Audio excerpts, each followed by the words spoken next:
Hola chicos, hoy les quiero platicar sobre la época medieval.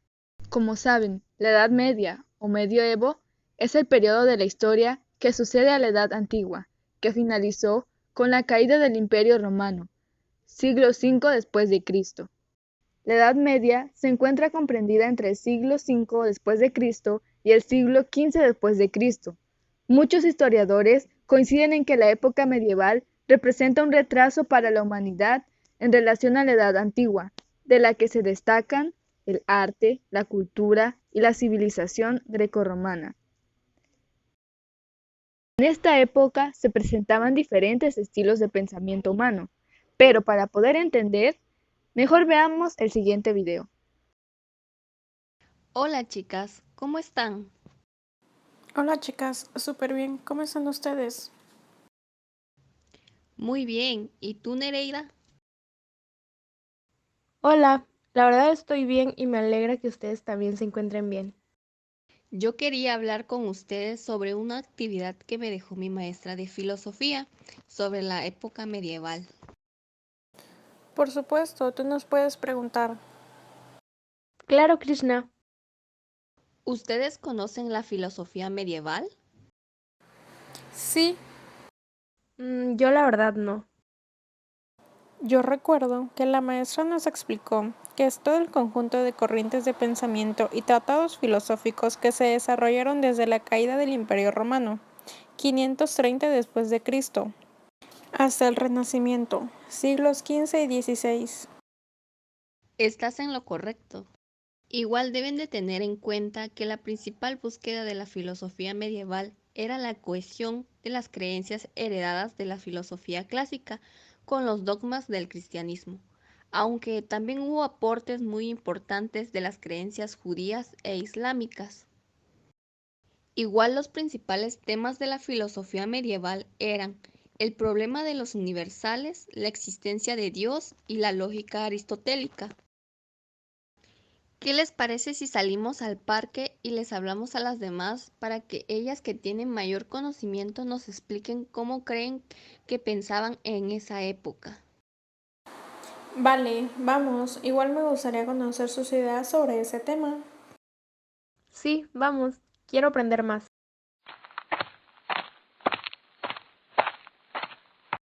Chicas, hola. Hola, Krishna. Es que te vi desde lejos y pues como quedamos de que querías conocer más información sobre un tema, pues aquí estamos para ayudarte.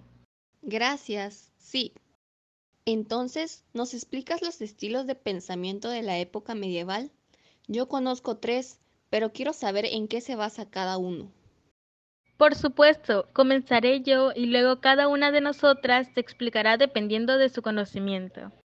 En la filosofía medieval se heredó una visión aristotélica del problema de los universales, al plantearse que los universales, lo abstracto, el mundo de las ideas, existe, pero no separado de lo particular, lo concreto, las cosas, los individuos, lo que también fue conocido como realismo moderado. Sin embargo, durante el periodo escolástico, la resolución de este problema volvió a la palestra con el nominalismo, que planteaba que los universales simplemente no existían.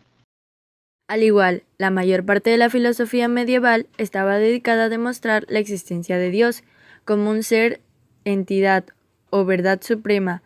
Para ello se recurrió a textos sagrados, a la lógica aristotélica y al argumento ontológico como principales métodos para hallar respuestas.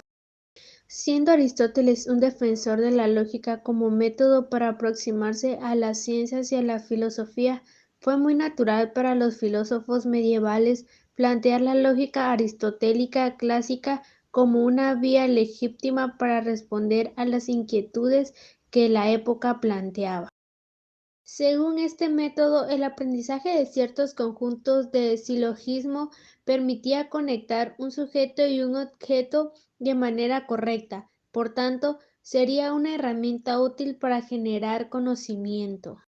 Existen dos grandes periodos de la filosofía medieval, la patrística y la escolástica.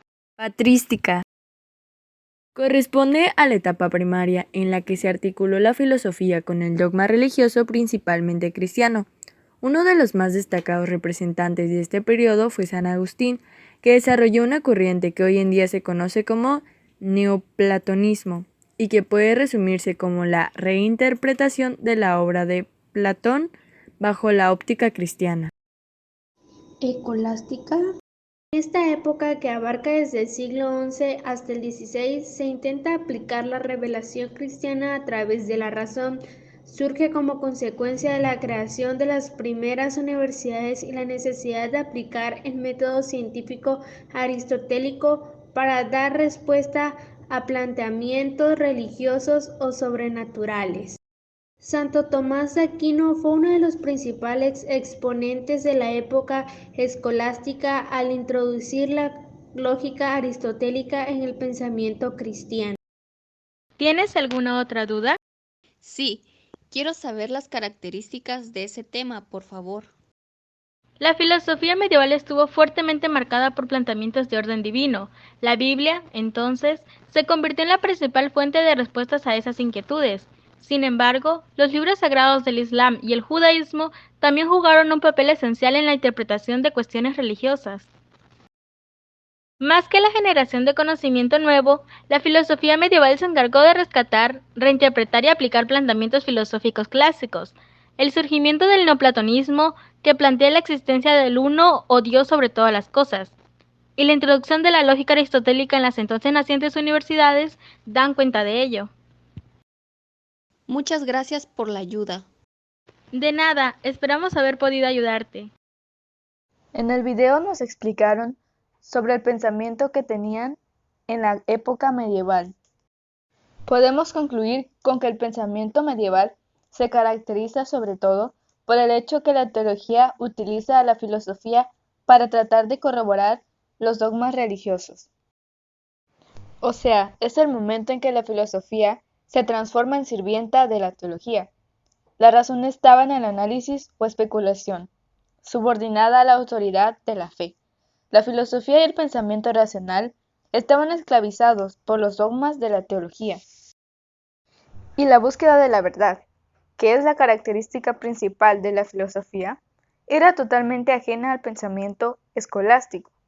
Pensar por sí mismo, dudar y cuestionar a algún texto o autoridad religiosa era sinónimo de herejía y podía significar la persecución, la tortura o la muerte bajo las llamas.